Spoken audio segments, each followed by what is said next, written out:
Bismillahirrahmanirrahim. Assalamualaikum warahmatullahi wabarakatuh.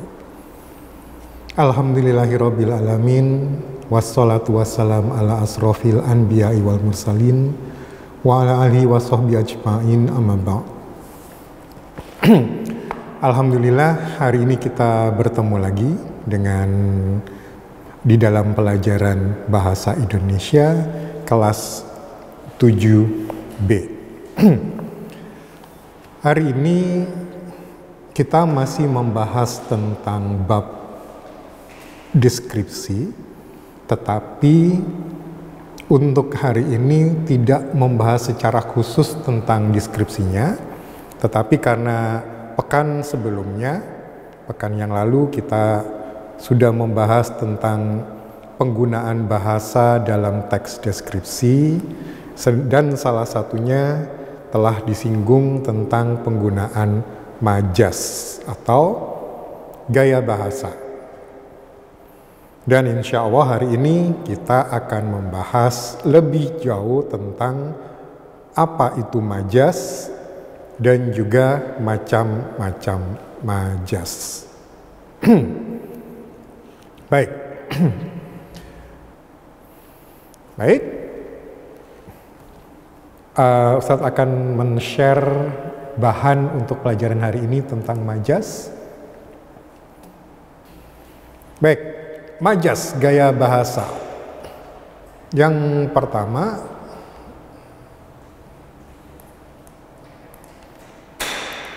pengertian dari majas atau gaya bahasa. Di sini disebutkan majas adalah gaya bahasa. Gaya bahasa yang digunakan oleh penulis untuk menyampaikan pesan secara imajinatif dan kias. Kadang penulis itu ingin agar tulisannya dirasakan oleh pembaca dengan lebih indah, lebih puitis. Maka dalam kondisi seperti ini, seorang penulis akan menggunakan majas atau gaya bahasa. Tujuannya untuk memberikan efek atau pengaruh emosional tertentu kepada pembacanya.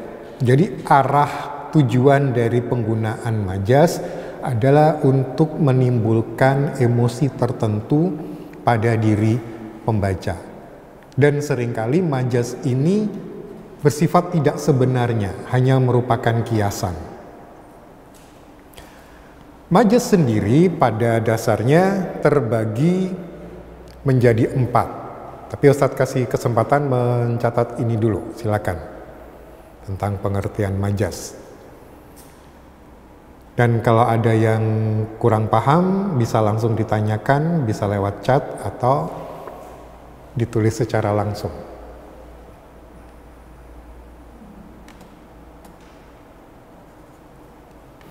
Majas adalah gaya bahasa yang digunakan penulis untuk menyampaikan sebuah pesan secara imajinatif dan kias. Dan tujuan menggunakan majas adalah untuk membuat pembaca mendapatkan efek emosional tertentu.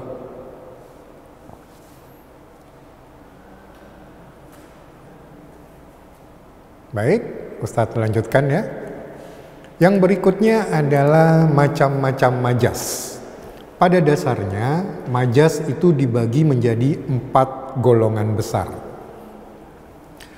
Yang pertama merupakan majas perbandingan. Yang kedua, majas pertentangan. Yang ketiga, majas sindiran.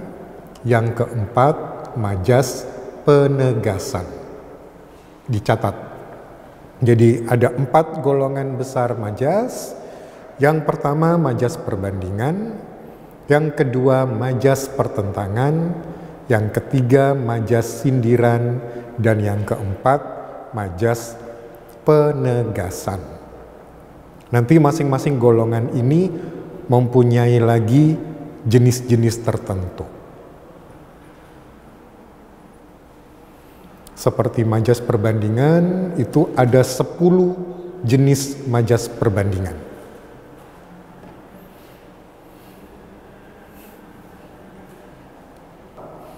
Kita mulai dengan majas perbandingan.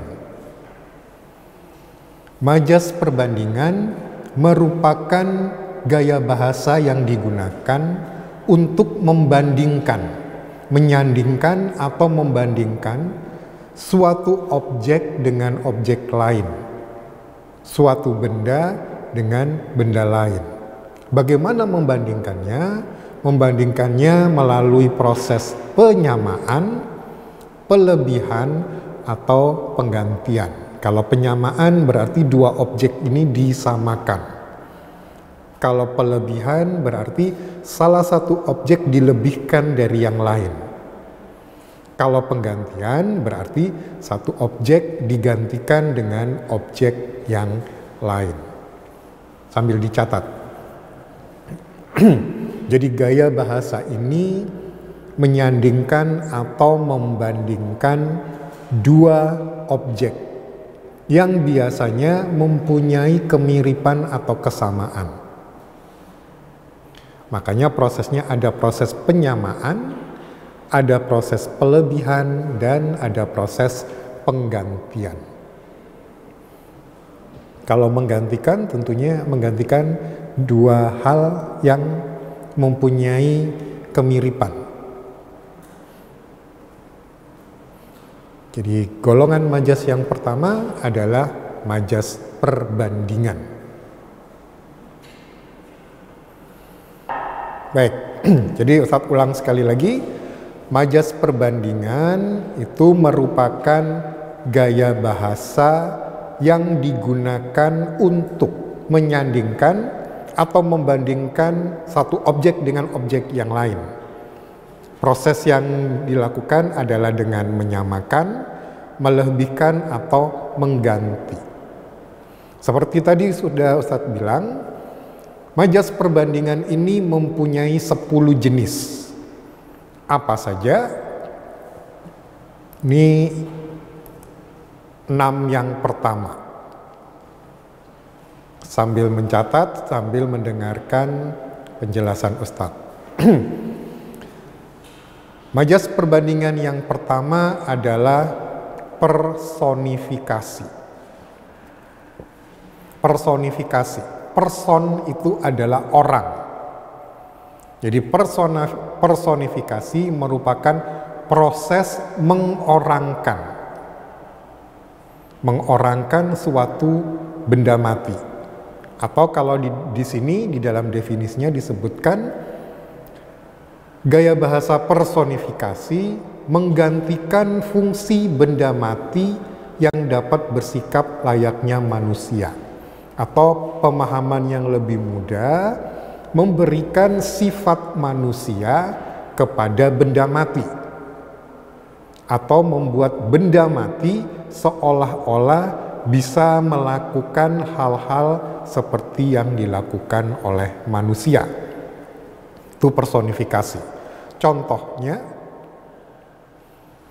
daun kelapa itu tidak bisa melambai sendiri, tetapi kalau ditiup angin, daun kelapa itu seperti melambai-lambai seperti tangan manusia. Makanya dalam gaya personifikasi bisa dituliskan, daun kelapa tersebut seakan melambai kepadaku dan mengajakku untuk segera bermain di pantai. Jadi yang pertama, personifikasi memberikan sifat manusia kepada benda mati. Bisa dipahami? Oke, bagus. Yang kedua, metafora. Kalau metafora ini meletakkan sebuah objek yang bersifat sama dengan pesan yang ingin disampaikan dalam bentuk ungkapan. Jadi, misalkan di contoh di sini disebutkan pegawai tersebut merupakan tangan kanan dari komisaris perusahaan tersebut. Pegawai ini sangat membantu pekerjaan komisaris, sehingga dimetaforakan, diibaratkan, diumpamakan seperti kegunaan tangan kanan pada manusia. Kalau kita tidak kidal, tangan kanan ini sangat banyak membantu kita dalam melakukan pekerjaan. Makanya orang yang banyak membantu kita dalam melakukan sesuatu itu bisa disebut sebagai tangan kanan kita. Orang yang merupakan tangan kanan biasanya sangat dipercaya dan sangat setia, seperti kita mempercayai dan juga mengandalkan tangan kanan kita. Itu untuk metafora. Ada yang ditanyakan tentang personifikasi dan metafora? Silakan. Sebelum nanti Ustadz lanjut ke yang lain-lain. Oke, kalau tidak ada yang bertanya, Ustadz lanjut ke yang ketiga. Yang ketiga adalah asosiasi. Asosiasi ini membandingkan dua objek yang berbeda tapi dianggap sama atau mempunyai kesamaan, dan biasanya menggunakan kata sambung. Kata sambungnya adalah seperti, bagaikan, atau ibarat. Jadi membandingkan dua hal yang mempunyai kesamaan dengan menggunakan kata sambung seperti, bagaikan, ibarat, ataupun bab. Contohnya di sini, kakak beradik itu bagaikan pinang dibelah dua. Kalau kita punya pinang, kalau neneknya ada yang makan sirih, itu biasanya menggunakan pinang. Pinang ini kalau kita belah dua, hasilnya akan terlihat sama. Makanya dua hal yang sama bisa disebut sebagai seperti pinang dibelah dua. Berarti kakak adik tadi wajahnya mirip. Saking miripnya sehingga diibaratkan bagaikan pinang dibelah dua. Itu asosiasi.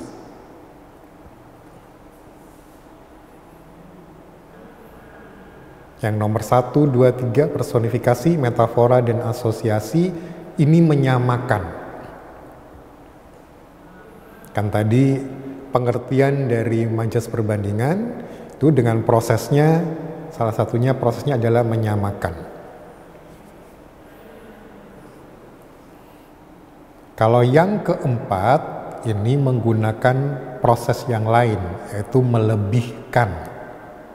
Yang keempat, gaya bahasa hiperbola. Hiperbola ini mengungkapkan sesuatu dengan cara yang berlebih-lebihan. Hampir tidak masuk akal. Tapi karena merupakan gaya bahasa, orang bisa memahami. Gaya bahasa hiperbola mengungkapkan sesuatu dengan cara melebih-lebihkan.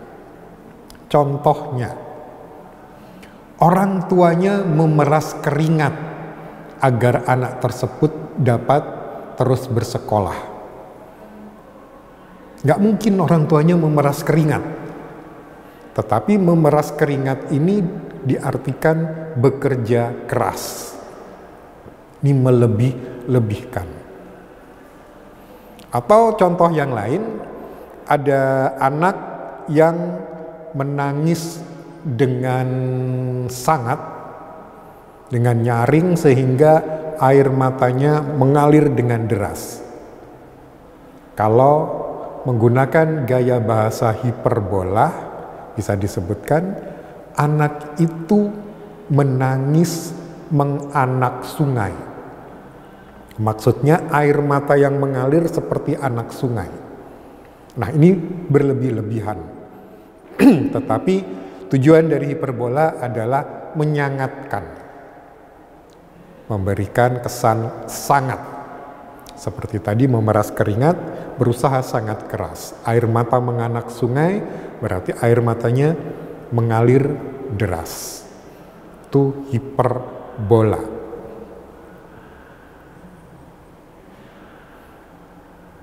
Sedikit berbeda dengan hiperbola, itu gaya bahasa atau majas perbandingan yang kelima, yang disebut dengan eufemisme. Kalau tadi hiperbola melebih-lebihkan, eufemisme ini mengganti sesuatu yang kurang baik dengan padanan yang lebih halus, jadi yang lebih sopan. Contohnya, di sini tiap universitas dan perusahaan sekarang diwajibkan menerima difabel.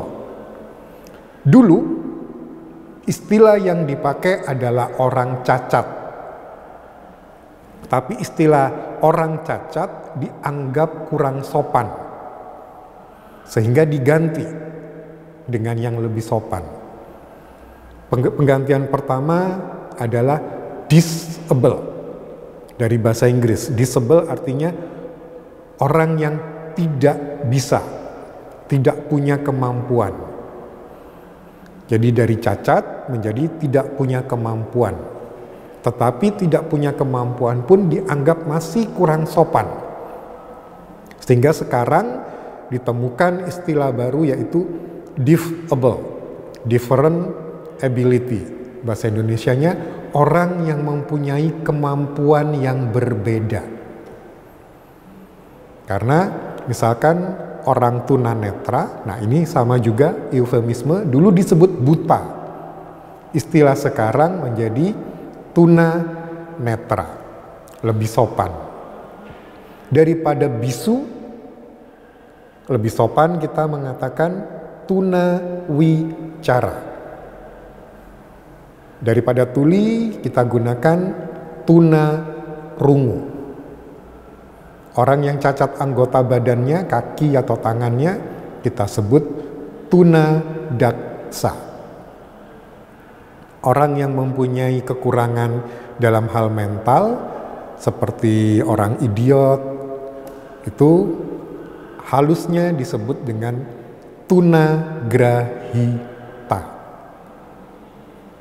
Itu eufemisme, mengatakan sesuatu dengan cara yang lebih halus, lebih sopan.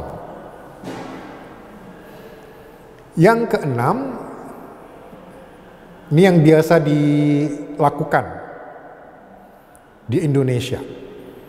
Orang Banjar banyak juga melakukan, tapi seluruh Indonesia sering melakukan gaya bahasa yang keenam, yaitu metonimia.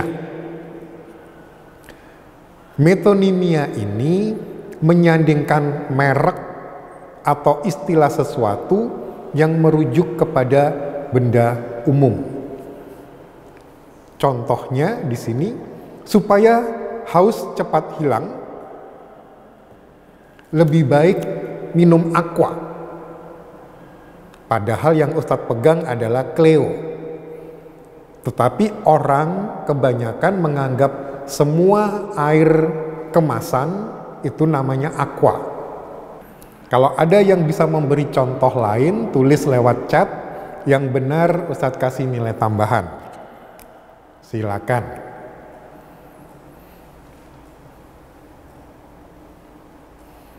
Muhammad Zaki, bagus, Masya Allah. Odol, itu pasta gigi. Padahal odol itu merek. Pasta gigi pertama yang masuk Indonesia itu namanya odol. Akhirnya sekarang semua pasta gigi disebut odol. Bahkan Ustadz yakin ada beberapa di antara kalian yang tidak tahu kalau odol itu merek. Masya Allah, bagus Zaki. Siapa lagi? Muhammad Syamsi kayak orang bilang permen bonbon itu kan merek Ustadz. Permen bonbon bisa, itu merek tapi dijadikan sebagai jenis permen tertentu. Masya Allah. Ada lagi?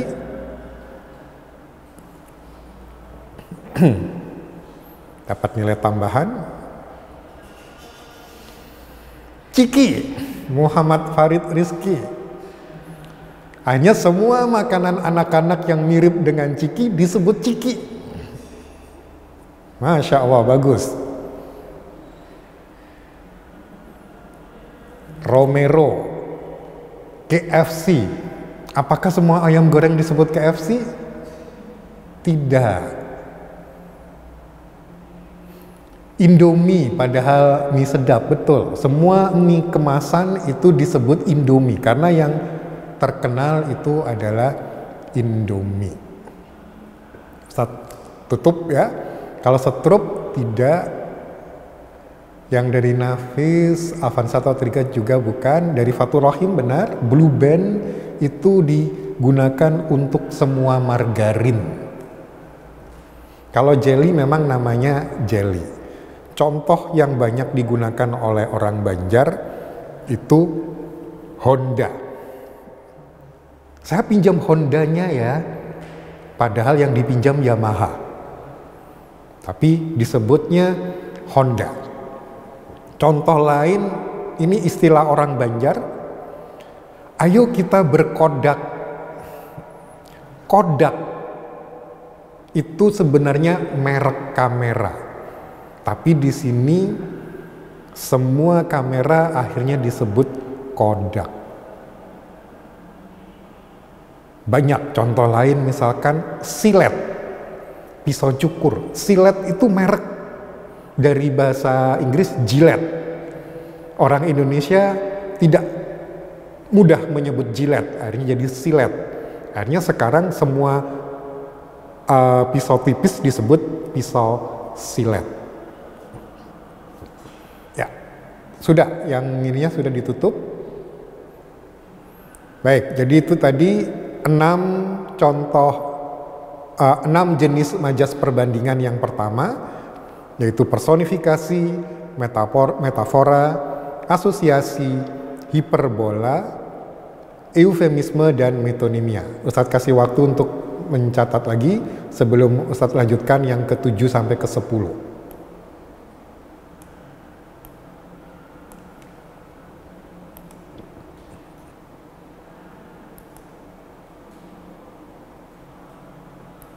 Sudah? Ustadz lanjutkan dengan yang nomor 6 sampai 10. Yang nomor 7 disebut dengan simile. Gaya bahasa simile ini mirip dengan asosiasi. Tetapi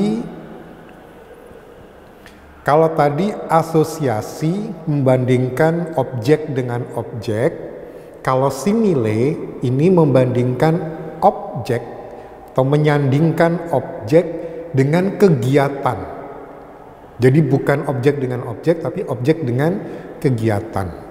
Contohnya, kalau ada anak yang kelakuannya seperti kebingungan, dia bingung kesana kemari, nah itu disebut sebagai kelakuannya bagaikan anak ayam kehilangan induknya. Karena anak ayam yang kehilangan induk itu biasanya kebingungan. Makanya anak yang bingung biasanya disebutkan kelakuannya bagaikan anak ayam kehilangan induk. Jadi membandingkan objek kelakuannya dengan kegiatan yang dilakukan oleh anak ayam yang kehilangan induk. Kalau tadi asosiasi benda dengan benda. Kedua anak itu bagaikan pinang dibelah dua, benda dengan benda. Kalau ini benda dengan kegiatan. Yang ke-8 disebut dengan alegori. Alegori ini menyandingkan objek dengan kata-kata kiasan. Contohnya, suami adalah nakoda dalam mengarungi kehidupan berumah tangga. Suami disandingkan dengan nakoda, karena suami pemimpin di dalam rumah tangga, nakoda pemimpin di dalam sebuah kapal.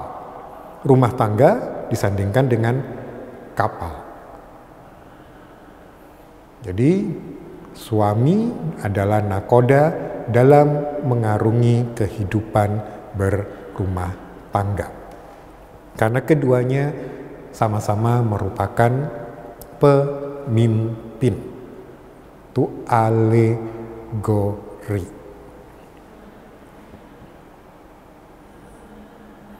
Yang ke-9 disebut dengan sinekdok.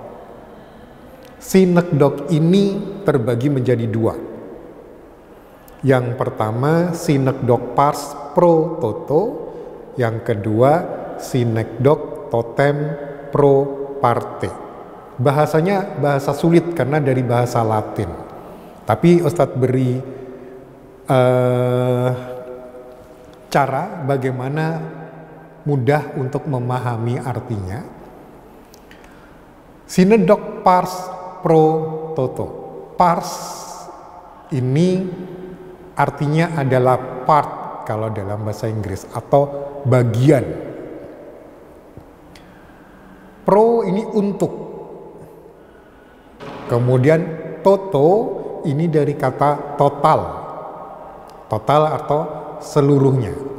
Jadi pars pro toto bagian untuk seluruhnya. Sebaliknya yang totem pro parte, totem tadi sama dengan toto dari total, parte part bagian. Jadi kalau totem pro part seluruhnya untuk sebagian. Itu pemahamannya. Jadi kita bahas dulu tentang sinekdok pars pro toto. Sinekdok pars pro toto merupakan gaya bahasa yang menyebutkan sebagian dari sesuatu untuk mewakili seluruhnya. Contoh, hingga bel berbunyi, batang hidung Reni belum juga kelihatan. Maksudnya apa? Reni belum ada. Tubuh Reni secara seluruhnya itu diwakili hanya dengan batang hidung. Ini ungkapan yang cukup sering dipakai di bahasa Indonesia. Dan ini menggunakan gaya bahasa sinekdok pars pro toto. Dia belum kelihatan batang hidungnya. Tentunya yang diharapkan bukan batang hidungnya saja. Kalau yang muncul cuma batang hidungnya, orang-orang ketakutan. Tapi ini gaya bahasa. Sebaliknya yang sinekdok totem pro parte, ini gaya bahasa yang menampilkan keseluruhan untuk merujuk pada sesuatu benda. Jadi mengatakan secara keseluruhan, tetapi sebenarnya mewakili sebagian. Contoh di sini, Indonesia berhasil menjuarai All England hingga 8 kali berturut-turut. Siapa yang menjuarai All England? Apakah negara Indonesia bertanding di sana? Tidak. Yang bertanding hanya sebagian kecil dari Indonesia, yaitu atlet badminton. Karena All England itu merupakan piala dunianya badminton, bulu tangkis. Yang bertanding sebenarnya atlet bulu tangkis. Yang menang di All England adalah atlet bulu tangkis. Tetapi orang menyebutkan Indonesia berhasil menjuarai All England hingga 8 kali berturut-turut. Contoh lagi, Jerman berhasil menjuarai Piala Dunia. Yang menang bukan negara Jerman, tapi tim kesebelasannya. Tapi tim kesebelasan ini mewakili Jerman secara keseluruhan. Jadi jelas ya antara pars pro toto dengan totem pro parte. Oke. Kemudian yang ke-10, yang terakhir dari jenis majas perbandingan adalah simbolik. Simbolik ini gaya bahasa yang membandingkan manusia dengan sikap atau sifat makhluk hidup lainnya. Contoh, perempuan yang pemalu itu biasanya disimbolkan dengan jinak-jinak merpati. Contoh, perempuan itu memang jinak-jinak merpati. Contoh lain, orang yang semangatnya cepat hilang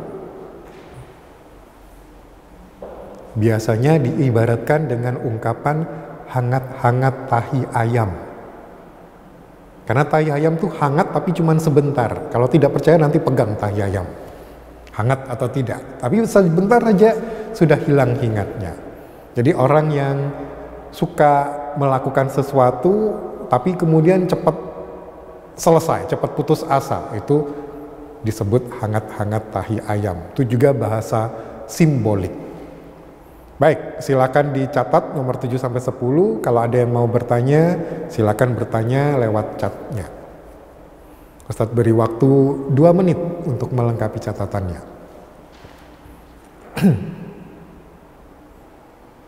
Seringkali dalam sehari-hari pun kita tanpa tahu menggunakan majas. Seperti tadi, izin ke belakang. Itu sebenarnya adalah gaya bahasa, eufemisme.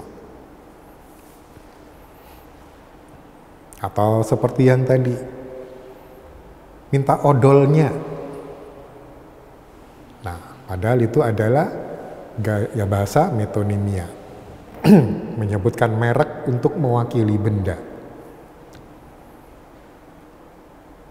Sudah? Ustadz lanjut dengan golongan majas yang kedua, yaitu majas pertentangan.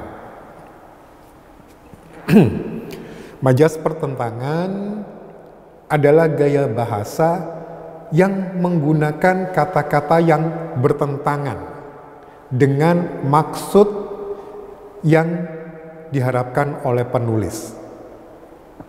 Jadi menulis sesuatu tapi maksudnya berbeda dengan yang ditulis. Itu adalah majas pertentangan. Sambil dicatat pengertiannya. Majas pertentangan ini ada 4.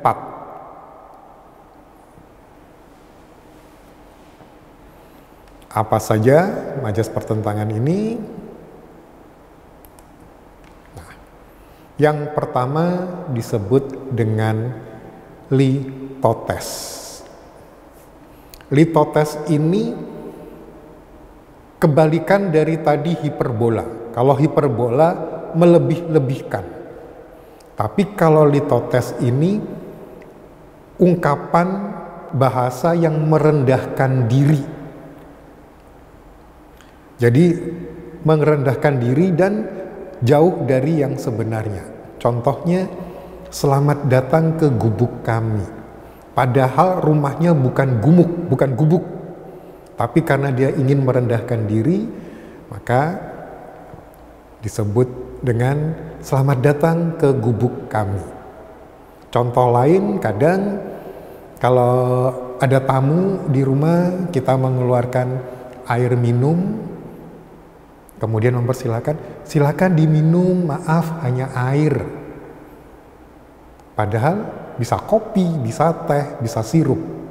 Tapi kita merendahkan diri dengan menyebutkan maaf hanya air. Itu disebut litotes. Yang kedua itu disebut dengan paradoks. Apa itu paradoks? Paradoks itu membandingkan sesuatu, situasi dengan situasi yang kebalikannya. Contohnya, di tengah ramainya pesta, saya merasa kesepian. Pesta ramai, tapi dia merasa sepi. Nah, ini paradoks. Dua hal yang berlawanan terjadi pada saat yang sama. Merasa sepi di tengah keramaian. Dia merasa sangat marah. Dia merasa kepanasan di tengah musim dingin. Musim dingin kan dingin, tapi dia merasa kepanasan karena emosinya, karena amarahnya. Itu paradoks. Yang ketiga, antitesis. Antitesis ini menggunakan dua kata yang berlawanan di dalam sebuah kalimat. Contoh, film tersebut disukai oleh tua muda. Maksudnya disukai oleh semua orang. Contoh lain, tua muda, besar kecil, kaya miskin. Nah, itu antitesis. Dua kata yang berbeda, yang bertentangan artinya digunakan pada satu kalimat. Kemudian yang keempat, yang terakhir dari majas pertentangan, itu disebut dengan kontradiksi interminis, yaitu gaya bahasa yang menyangkal ucapan atau kalimat yang sudah ditulis sebelumnya. Sebelumnya Ustadz sudah menulis sebuah kalimat. Contohnya, semua masyarakat semakin sejahtera. Tetapi kemudian tulisan kalimat ini Ustadz sangkal sendiri. Kecuali mereka yang berada di perbatasan. Berarti tidak semua sejahtera. Jadi menulis sesuatu dulu, baru kecuali. Contoh lain, semua pengunjung pesta itu merasa bahagia, kecuali mereka yang tidak kebagian tempat duduk. Jadi setelah memberikan suatu suasana secara keseluruhan itu positif, kemudian kita kasih pengecualian. Itu yang disebut kontradiksi interminis. Semua santri kelas 7B insya Allah akan naik kelas. Kecuali yang nilai tugasnya tidak lengkap. Itu contoh lain. Baik, silakan dicatat.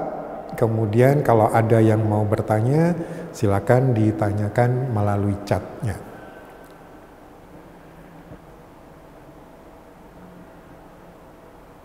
Sudah ya, Ustadz ganti yang jenis-jenis majas pertentangan. Silakan dicatat. Jadi majas pertentangan ada 4, yaitu litotes, paradoks, antitesis, dan kontradiksi interminis.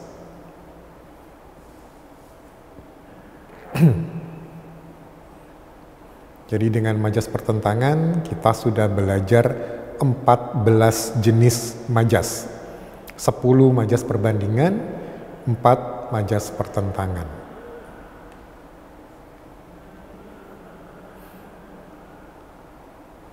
Dan sepertinya untuk hari ini kita hanya membahas 2 jenis majas saja, yaitu majas perbandingan dan majas pertentangan.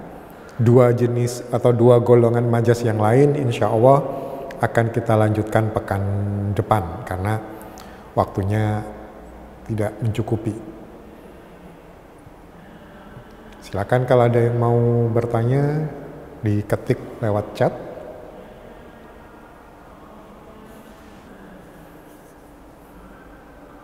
Kalau ada yang ketinggalan mencatat, nanti bisa dicek lagi di channel YouTube Pesantren Intan Ilmu. Semua mata pelajaran insya Allah ada, tapi mungkin tidak langsung hari ini. Baik, jadi hari ini alhamdulillah kita sudah mempelajari 2 jenis majas, yaitu majas perbandingan dan majas pertentangan. Insya Allah 2 majas yang lain, yaitu majas sindiran dan majas penegasan, akan kita bahas pekan depan. Karena waktu sudah habis, kita cukupkan sampai di sini. Semoga apa yang sudah kita pelajari pada hari ini bisa bermanfaat bagi kita semua. Kita tutup dengan doa kafaratul majelis. Subhanakallahumma wa bihamdik, asyhadu an la ilaha illa anta, astaghfiruka wa atubu ilaik. Assalamualaikum warahmatullahi wabarakatuh.